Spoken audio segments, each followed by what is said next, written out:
Tomorrow we'll be preparing for the Walsall game. Are you and the players up for the FA Cup? Yeah, of course, very much so. You know, it's a wonderful competition, great tradition. I think everyone involved in the game has got wonderful memories, and probably from childhood as much as anything else. And no, we're really looking forward to the game. What are the ambitions for a club like Bristol Rovers in the FA Cup? Is it third round minimum and hope to get a big tie? Yeah, that's obviously what you want to achieve. You know, you want to go as far as we can in the competition, and I think for every League One, League Two club, it's that hope of putting one of the big teams as you get into the third round and onwards. And but to do that, we've got to win in the first round to get into the second round, and then obviously from the second to the third. So our focus isn't going beyond tomorrow, but obviously it's a competition where you're allowed to dream. How do you find that balance in picking a team? Obviously, the lads have had a lot of games in a short amount of time, but it's also a game you want to win tomorrow. Yeah, of course. You know, so we've picked a team that we believe will go and win the game, and will do well. And we have to balance that, obviously, with the amount of games that we have had. I think there's been players that have been very patient with an opportunity to go into the team. We've got competition, so I think that's the right mix of one, and it bodes well going into tomorrow's game.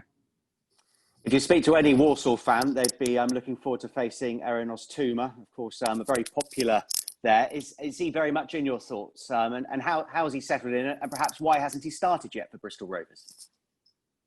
Yeah, he's settled really well, and I think he's grown in confidence as being part of the group as well, and getting back to probably the player that he was at Walsall, to be honest, was his best spell in his career, in my opinion. I thought he had a wonderful couple of years there. So he's training really well, he's doing great, and he's certainly in contention to start the game tomorrow.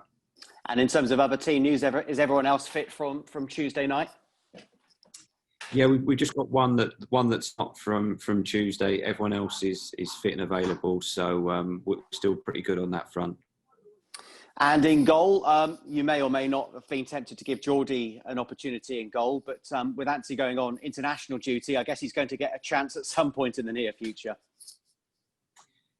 Anthony will be missing for the Fleetwood game, so Geordie will definitely play in that one. We've also got the EFL Trophy game against Chelsea the midweek after that, so we've got good competition in the goalkeeping department. Geordie's improving all the time. And the younger goalkeepers that we've got behind that are all improving and developing really well. So, again, that's what we want. Like the outfield players, we want competition for Anthony and we want competition for Geordie. So that's very healthy. Walsall the underdogs because they're a League Two side, or does it even out because they've got home advantage? I don't know, to be honest. I've not really sort of thought of it from that point of view. We've just got to focus on the game.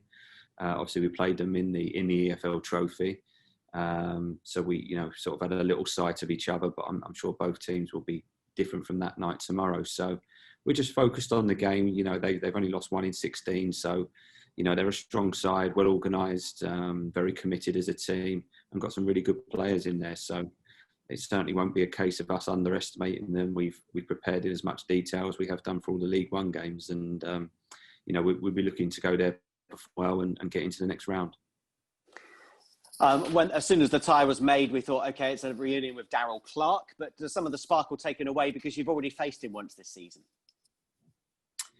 Yeah, I don't know. I'm sure Darrell will be looking forward to the game, and he's a good guy, Darrell. I've got a lot of time for him, and obviously he done a terrific job here.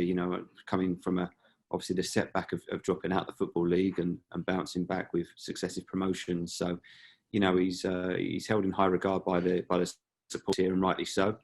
But it's not about him. It's not about me. It's about the teams on the pitch. So that's what our focus will be on. And whoever does best on the pitch will be the team that goes through. Are you a traditionalist who would like a replay, or is it understandable in the current climate that it will be decided on the day with penalties if necessary?